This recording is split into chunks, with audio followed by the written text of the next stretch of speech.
नमस्कार साथियों, मैं प्रकाश जांगिड़ आज के वीडियो में आपका हार्दिक स्वागत करता हूं। साथियों, आज हम हिंदी भाषा और व्याकरण की सबसे बड़ी इकाई वाक्य, इसका अध्ययन इस वीडियो में करेंगे और साथ ही वाक्य से संबंधित परीक्षा में जो प्रश्न पूछे जाते हैं उनके बारे में भी इस वीडियो में चर्चा करेंगे। तो आइए शुरू करते हैं। वाक्य। साथियों, हिंदी भाषा और व्याकरण के 3 अंग होते हैं, जिनमें पहला है वर्ण, दूसरा है शब्द और तीसरा है वाक्य। साथियों, वर्णों के सार्थक मेल को शब्द कहते हैं और शब्दों के सार्थक मेल को वाक्य कहते हैं। इसको हम एक उदाहरण के माध्यम से समझेंगे। उदाहरण इस प्रकार है। वर्ण, शब्द और वाक्य का परिचय। हमने एक उदाहरण लिया है, राम घर जाता है। बिल्कुल साधारण सा उदाहरण है, एक वाक्य है, राम घर जाता है। इस वाक्य में राम जो शब्द है वह 4 वर्णों के मेल से बना है, जिनमें र आधा है, व्यंजन है, आ स्वर मिला हुआ है र में, तो रा बन गया। म आधा व्यंजन है, इसमें अ स्वर मिला, म बन गया। तो इस प्रकार इन 4 वर्णों के मेल से एक शब्द की रचना हुई और वह कहलाया राम। ठीक है साथियों। अब जो वर्ण है वह भाषा की सबसे छोटी इकाई माना जाता है। सबसे पहला प्रश्न आपके यही बनता है कि भाषा की सबसे छोटी इकाई किसे कहा जाता है, तो उत्तर मिलेगा वर्ण को। इस बात का आप विशेष रूप से ध्यान रखें। तो इस प्रकार इन 4 वर्णों से शब्द बना और शब्द बना राम। इस प्रकार वर्णों का सार्थक समूह क्या कहलाया? शब्द कहलाया। और इन शब्दों का सार्थक समूह जो है वह कहलाता है वाक्य।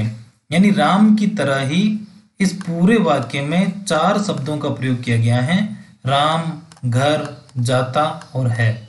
तो इस प्रकार यह एक सार्थक क्रम है।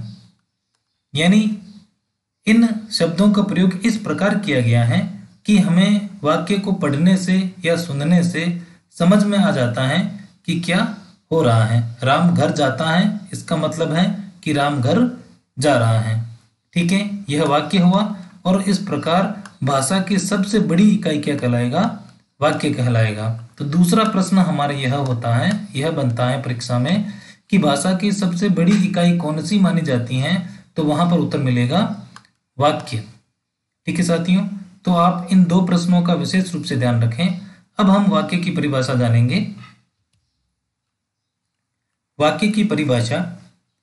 भाषा की सबसे छोटी इकाई वर्ण मानी जाती हैं, अभी हमने जान लिया।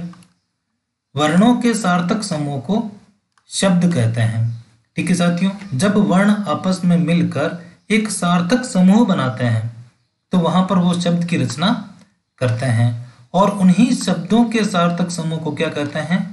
वाक्य कहते हैं। तो अगर परीक्षा में वाक्य की परिभाषा आती है तो वहां पर यही परिभाषा होगी कि शब्दों के सार्थक समूह को वाक्य कहते हैं। साथियों, कभी कभी परीक्षा में हमें कंफ्यूज करने के लिए इससे मिलती जुलती एक और परिभाषा दे दी जाती है कि सार्थक शब्दों के समूह को वाक्य कहते हैं, जो कि बिल्कुल गलत होगी, क्योंकि शब्द तो वैसे ही सार्थक होते हैं क्योंकि वह वर्णों के सार्थक समूह से बनते हैं। इस प्रकार परिभाषा विशेष रूप से ध्यान रखें कि शब्दों के सार्थक समूह को वाक्य कहते हैं, न कि सार्थक शब्दों के समूह को वाक्य कहते हैं। ठीक है, इस प्रकार एक निश्चित क्रम में पदों का व्यवस्थित और सार्थक रूप वाक्य कहलाता है। यानी एक वाक्य में पदों का पद, यहाँ पर पद जो शब्द प्रयोग किया गया है, अगर किसी शब्द का वाक्य में प्रयोग कर दिया जाता है तो वह पद कहलाता है।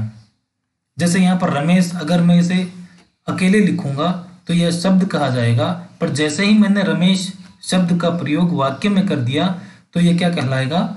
यह पद कहलाएगा। तो एक वाक्य में एक पदों का निश्चित क्रम होना चाहिए, व्यवस्थित होने चाहिए और उनका सार्थक रूप होना चाहिए, वही वाक्य कहलाता है। ठीक है साथियों, एक उदाहरण यहाँ पर दे रखा है, रमेश अखबार पढ़ता है। यहाँ पर रमेश कर्ता हुआ, अखबार कर्म हुआ और पढ़ता है क्रिया हुई।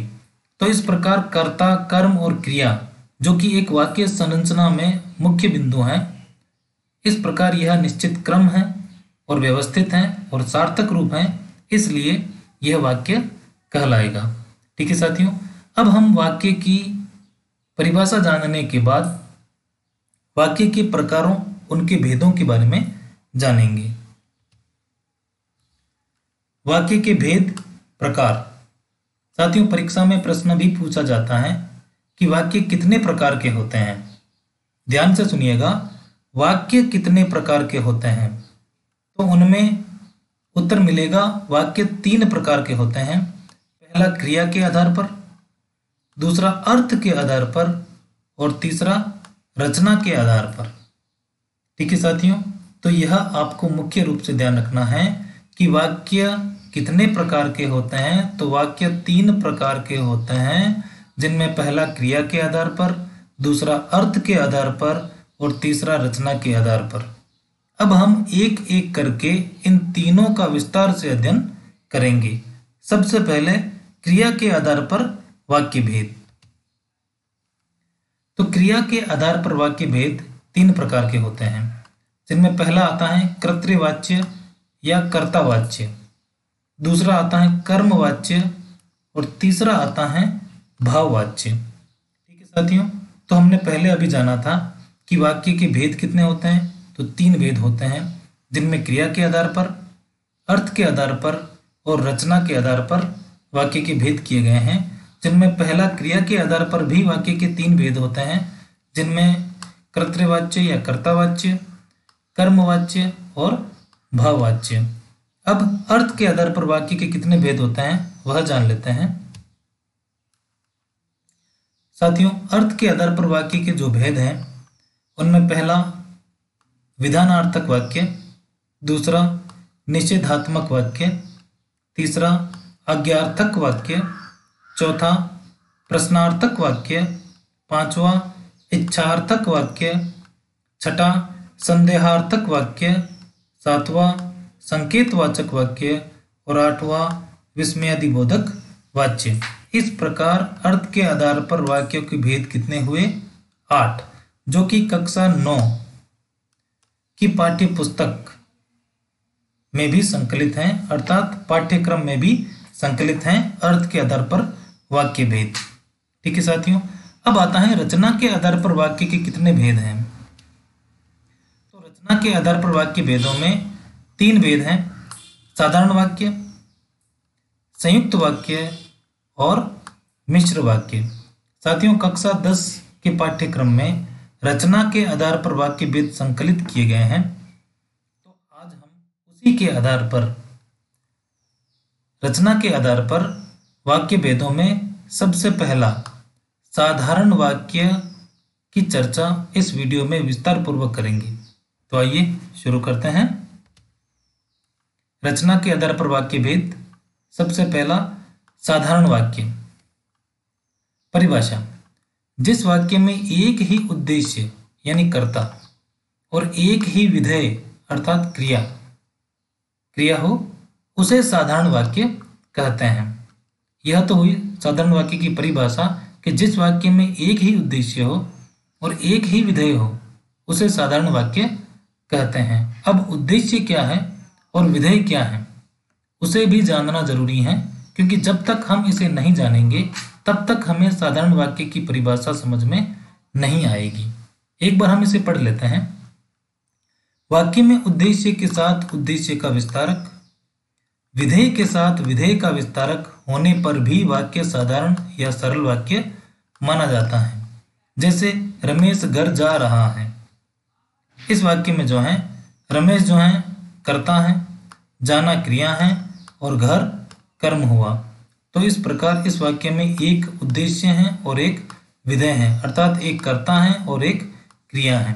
उद्देश्य और विधेय के बारे में हम इस प्रकार एक बार उद्देश्य और विधेय को जान लेते हैं। साथियों, वाक्य के 2 अंग माने जाते हैं। उनमें पहला अंग है उद्देश्य और दूसरा अंग है विधेय। यानी अगर वाक्य के दो टुकड़े किए जाएं तो वह दो टुकड़े उद्देश्य और विधेय के रूप में होंगे।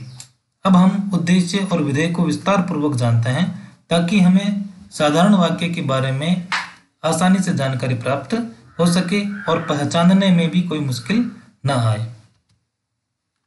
उद्देश्य, वाक्य में जिसके बारे में कहा जाता है उसे उद्देश्य कहते हैं। साथियों, वाक्य में जिसके बारे में कहा जाता है उसे उद्देश्य कहते हैं। जैसे यहाँ पर देखिए एक उदाहरण दिया हुआ है, राम पुस्तक पढ़ता है। यहाँ पर कौन पुस्तक पढ़ता है, किसके बारे में कहा जा रहा है? तो उत्तर मिलता है कि राम के बारे में कहा जा रहा है। तो यहाँ पर राम क्या हुआ? राम हो गया उद्देश्य। यानी वाक्य में जिसके बारे में कहा जाता है उसे उद्देश्य कहते हैं। अतः कर्ता ही उद्देश्य होता है। ठीक है साथियों, क्योंकि अमूमन यानी अधिकांश वाक्यों में कर्ता के बारे में ही वाक्य में कहा जाता है, तो वहां पर उद्देश्य क्या होता है? कर्ता होता है। किंतु यदि कर्ता कारक के साथ उसका कोई विशेषण हो तो उसे कर्ता का विस्तारक कहते हैं। साथियों, यह भी कहा गया है कि जो वाक्य में जिसके बारे में कहा जाता है वह तो उद्देश्य कहलाता है, परंतु अगर कर्ता की विशेषता बतलाने वाले कुछ शब्दों का अगर वाक्य में प्रयोग किया जाए तो वह कर्ता का विस्तार कहलाएगा, यानी उद्देश्य का विस्तार कहलाएगा। जैसे यहाँ उदाहरण दूसरा देखिए, मेरा भाई राकेश धार्मिक पुस्तकें अधिक पढ़ता है। वाक्य लंबा है पर यह साधारण वाक्य ही है। अगर हम इसे ध्यान से देखें तो सबसे पहले प्रश्न आता है कि किसके बारे में कहा जा रहा है, कौन धार्मिक पुस्तकें अधिक पढ़ता है? तो उत्तर मिलता है राकेश। तो इस प्रकार राकेश क्या हुआ? राकेश उद्देश्य हुआ। अब राकेश की विशेषता बतलाते हुए कहा गया है कि मेरा भाई, यह राकेश की विशेषता बतला रहे हैं कि वो मेरा भाई है। तो यहाँ पर परिभाषा में हमने जाना था कि कर्ता कारक के साथ उसका कोई विशेषण हो। यह कर्ता कारक हुआ राकेश और उसका विशेषण है कि मेरा भाई, तो उसे कर्ता का विस्तारक कहते हैं। तो यह हुआ कर्ता का विस्तारक। और इस प्रकार यह जो पूरा वाक्य है मेरा भाई राकेश, यह क्या कहलाएगा? यह कहलाएगा उद्देश्य। ठीक है साथियों, नीचे लिखा है इस प्रकार इस वाक्य में मेरा भाई राकेश उद्देश्य है क्योंकि इनके बारे में कहा जा रहा है। जिसमें राकेश कर्ता है तो मेरा भाई राकेश कर्ता का विशेषण अर्थात कर्ता का विस्तारक होगा। ठीक है साथियों, अब हम विधेय के बारे में जान लेते हैं। विधेय उद्देश्य अर्थात कर्ता के संबंध में वाक्य में जो कुछ कहा जाता है उसे विधेय कहते हैं। साथियों ध्यान देना, पहले हमने पढ़ा था कि वाक्य में जिसके बारे में कहा जाए वह तो उद्देश्य कहलाएगा, और अब उद्देश्य अर्थात कर्ता के संबंध में वाक्य में जो कुछ कहा जाता है उसे विधेय कहते हैं। जैसे यहाँ पर राम जो है वह उद्देश्य है क्योंकि कौन पुस्तक पढ़ता है? राम पढ़ता है। अब राम के बारे में क्या कहा गया है कि वह पुस्तक पढ़ता है, तो यह जो पूरा वाक्य है यह क्या कहलाएगा? यह विधेय कहलाएगा, क्योंकि यहाँ पर उद्देश्य राम, इसके बारे में कहा जा रहा है कि वह पुस्तक पढ़ता है। ठीक है, अतः परिभाषा में देखिए वापस, अतः विधेय के अंतर्गत वाक्य में प्रयुक्त क्रिया। साथियों यहाँ पर बताया जा रहा है कि विधेय में क्या क्या चीजें आएगी। तो विधेय में जो है, जो वाक्य में प्रयुक्त जो क्रिया है यानी पढ़ता है यह आएगी। क्रिया का विस्तारक आएगा, यानी पढ़ता है अगर क्रिया का विस्तारक कुछ दे रखा हो तो वह आएगा। कर्म आएगा, कर्म का विस्तारक आएगा। पूरक तथा पूरक का विस्तारक आएगा, आदि आते हैं। ये शब्द जो हैं वो सारे विधेय के अंतर्गत आते हैं।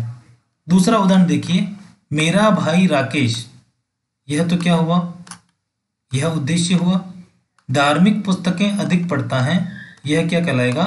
विधेय कहलाएगा, क्योंकि मेरा भाई राकेश जो है, राकेश उद्देश्य है, यह पढ़ता है।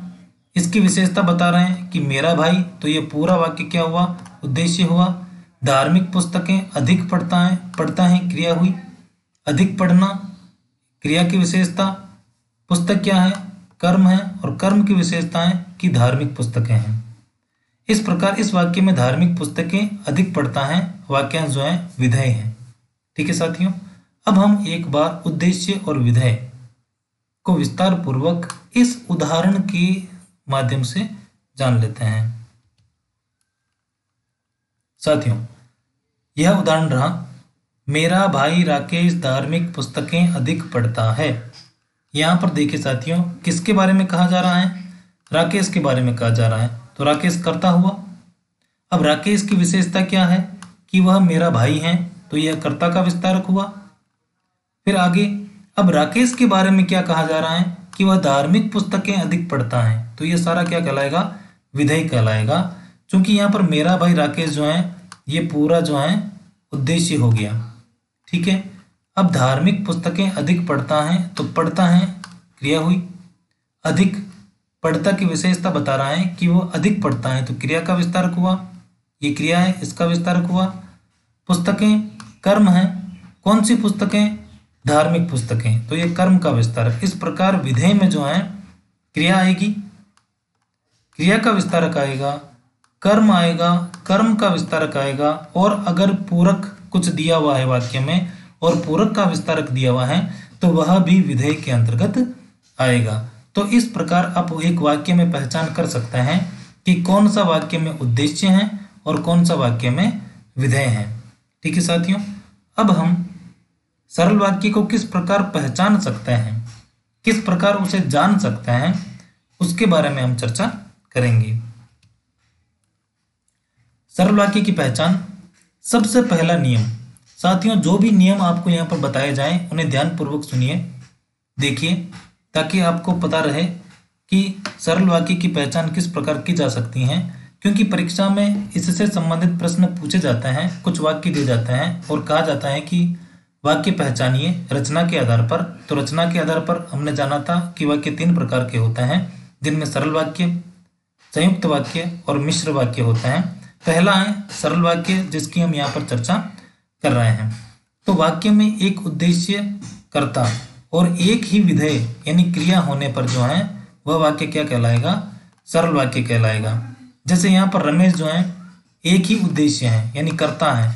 अखबार कौन पढ़ता है? रमेश पढ़ता है। एक ही विधेय है और वह है पढ़ता यानी क्रिया।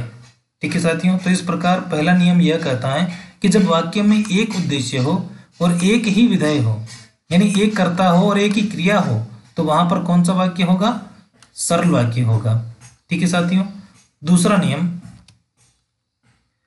नियम कहता है कि वाक्य में एक से अधिक उद्देश्य हो, एक से अधिक उद्देश्य हो यानी कर्ता हो, और एक ही विधेय यानी क्रिया हो, तो वहां पर भी कौन सा वाक्य होगा? सरल वाक्य होगा। जैसे सुरेश व रमेश अखबार पढ़ते हैं। यहाँ पर आपने देखा होगा कि यहाँ पर 2 कर्ता हैं। अखबार कौन पढ़ते हैं? तो उत्तर मिलेगा सुरेश और रमेश। तो यहाँ पर 2 कर्ता हो गए। परिभाषा कहती है कि एक उद्देश्य होना चाहिए और एक विधेय होना चाहिए, पर यहाँ पर तो 2 उद्देश्य हो गए, अर्थात 2 कर्ता हो गए, सुरेश और रमेश। पर नियम यह कहता है कि यदि वाक्य में एक से अधिक कर्ता अर्थात उद्देश्य हो, जैसा कि यहाँ पर है सुरेश व रमेश, लेकिन उनके द्वारा की गई क्रिया समान हो, वहां सरल वाक्य होता है। साथियों, यहाँ पर कर्ता तो 2 हैं, पर दोनों ही कर्ता एक ही क्रिया कर रहे हैं, अर्थात वह क्रिया क्या कर रहे हैं? वह अखबार पढ़ रहे हैं। सुरेश भी अखबार पढ़ रहा है और रमेश भी अखबार पढ़ रहा है। इस प्रकार अगर वाक्य में 2 कर्ता हों परंतु दोनों ही कर्ता एक ही क्रिया करते हों, तो वहां पर वाक्य क्या होगा? सरल वाक्य होगा। ठीक है साथियों, दूसरा नियम पूरा हुआ। अब तीसरा नियम क्या कहता है कि वाक्य में एक उद्देश्य यानी कर्ता हो और एक से अधिक विधेय यानी क्रिया हो, वहां पर भी वाक्य क्या होगा? सरल वाक्य होगा। जैसे राकेश पढ़ और लिख रहा है। यहाँ पर जो है कौन पढ़ और लिख रहा है? राकेश पढ़ और लिख रहा है। तो राकेश तो हुआ उद्देश्य जो कि एक ही है, और पढ़ और लिख ये 2 क्रियाएं होगी, पढ़ना और लिखना। ये दोनों क्रियाएं क्या हैं? ये है विधेय। तो हमने परिभाषा में जाना था कि एक ही उद्देश्य होना चाहिए, एक ही विधेय होना चाहिए, पर यहाँ पर तो क्या है, उद्देश्य तो एक ही है पर विधेय दो है, पढ़ और लिख। तो यदि वाक्य में अगर एक से अधिक क्रिया हो परंतु उन्हें करने वाला कर्ता समान हो तो वहां वाक्य में प्रयुक्त क्रियाएं एक ही विधेय मानी जाएगी। साथियों यहाँ पर जो है पढ़ने का और लिखने का दोनों काम एक ही कर्ता कर रहा है, अर्थात राकेश कर रहा है, इसीलिए यहाँ पर यह वाक्य भी कौन सा होगा, सरल वाक्य होगा, क्योंकि एक ही कर्ता द्वारा दोनों क्रियाएं की जा रही हैं, न कि यहाँ पर दो कर्ता हैं और दोनों कर्ता अलग अलग क्रियाएं कर रहे हों। क्योंकि यहाँ पर राकेश जो है वही पढ़ रहा है और वही लिख रहा है, चाहे क्रियाएं एक से अधिक हो, 2 हो, 3 हो, 4 हो या 10 क्रियाएं हो, पर करने वाला अगर एक ही हो तो वहां पर सरल वाक्य ही होगा। यह तीसरा नियम कहता है। ठीक है साथियों, अब चौथा नियम क्या कहता है कि वाक्य में एक से अधिक उद्देश्य यानी कर्ता हो और एक से अधिक विधेय यानी क्रिया हो तो वहां पर भी क्या होगा, सरल वाक्य होगा। जैसे राम, सुरेश व राकेश पढ़ और लिख रहे हैं। ठीक है साथियों, अब इसका नियम क्या है कि यदि वाक्य में कर्ता एक से अधिक हो, यहाँ पर कर्ता एक से अधिक है, राम भी हैं, सुरेश भी हैं व राकेश भी हैं, 3 कर्ता हो गए, और क्रियाएं भी एक से अधिक हो, और यहाँ इस वाक्य में क्रियाएं भी एक से अधिक हैं, पढ़ना और लिखना 2 क्रियाएं होगी, लेकिन प्रत्येक कर्ता यानी प्रत्येक कर्ता राम, सुरेश और राकेश द्वारा की गई क्रिया एक समान हो, यानी इन प्रत्येक कर्ताओं द्वारा की गई क्रिया एक समान हो, अर्थात राम भी पढ़ और लिख रहा है, सुरेश भी पढ़ और लिख रहा है और राकेश भी पढ़ और लिख रहा है, यानी प्रत्येक कर्ता दोनों क्रियाएं कर रहा है, तो वहां पर भी क्या होगा, सरल वाक्य होगा। क्या होगा, सरल वाक्य होगा। इस प्रकार जहां पर कर्ता एक से अधिक हो और क्रियाएं भी एक से अधिक हों, लेकिन प्रत्येक कर्ता द्वारा की गई क्रिया एक समान हो, वहां पर सरल वाक्य होता है। ठीक है साथियों, इस प्रकार आपको चारों नियम याद रखने हैं, उन्हीं के आधार पर आप वाक्य की पहचान कर पाएंगे कि ये सरल वाक्य हैं, संयुक्त वाक्य हैं या मिश्र वाक्य हैं। पहला नियम यह कहता है कि वाक्य में अगर एक उद्देश्य हो और एक विधेय हो तो वहां पर सरल वाक्य होगा। दूसरा नियम यह कहता है कि अगर वाक्य में एक से अधिक उद्देश्य हो और विधेय एक ही हो, वहां पर भी सरल वाक्य होगा। तीसरा नियम यह कहता है कि अगर वाक्य में एक उद्देश्य हो और एक से अधिक विधेय हो, वहां पर भी सरल वाक्य होगा। और चौथा नियम यह कहता है कि जहां वाक्य में एक से अधिक उद्देश्य हो और एक से अधिक विधेय हो, वहां पर भी सरल वाक्य होगा, पर कंडीशन यह है कि सभी विधेय यानी कर्ता सभी क्रियाएं एक समान रूप से करते हों। ठीक है साथियों, यह तो हुआ सरल वाक्य की पहचान के नियम। अब हम सरल वाक्य से संबंधित जो प्रश्न परीक्षा में पूछे जाते हैं उनमें ये रहे। पहला प्रश्न जो बनता है, वाक्य किसे कहते हैं, परिभाषा लिखिए। तो अभी हमने जाना था कि शब्दों के सार्थक समूह को वाक्य कहते हैं, परिभाषा हम लिख सकते हैं। वाक्य कितने प्रकार के होते हैं, नाम लिखो। तो वाक्य 3 प्रकार के होते हैं, जिनमें क्रिया के आधार पर वाक्य भेद, रचना के आधार पर वाक्य भेद और अर्थ के आधार पर वाक्य भेद। ये 3 प्रकार के होते हैं। अर्थ के आधार पर वाक्य के भेदों के नाम लिखिए। तो अर्थ के आधार पर वाक्य के भेद हमने जाना था कि 8 प्रकार के होते हैं, जो कि हम कक्षा 9 में पढ़ चुके हैं। रचना के आधार पर वाक्य के भेदों के नाम लिखिए।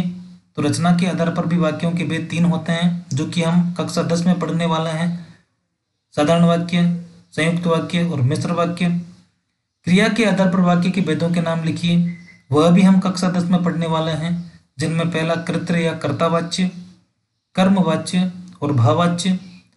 सरल वाक्य किसे कहते हैं, एक उदाहरण लिखिए। तो सरल वाक्य की हमने परिभाषा जानी थी कि जिस वाक्य में एक उद्देश्य हो और एक विधेय हो, वह सरल वाक्य कहलाता है। रमेश पुस्तक पढ़ता है, इस वाक्य में उद्देश्य और विधेय बताइए। तो हमने उद्देश्य और विधेय के बारे में भी जाना था कि क्या कौन सा उद्देश्य होगा, यानी जिसके बारे में कहा जाए रमेश के बारे में कहा जा रहा है, और विधेय यानी उद्देश्य के बारे में जो कुछ कहा जा रहा है पुस्तक पढ़ता है वह विधेय कहलाएगा। सरल वाक्य की पहचान कीजिए। इससे संबंधित अनेक ऐसे उदाहरण आपको दिए हुए होंगे परीक्षा में, जिनमें आपको सरल वाक्य की पहचान करनी होगी।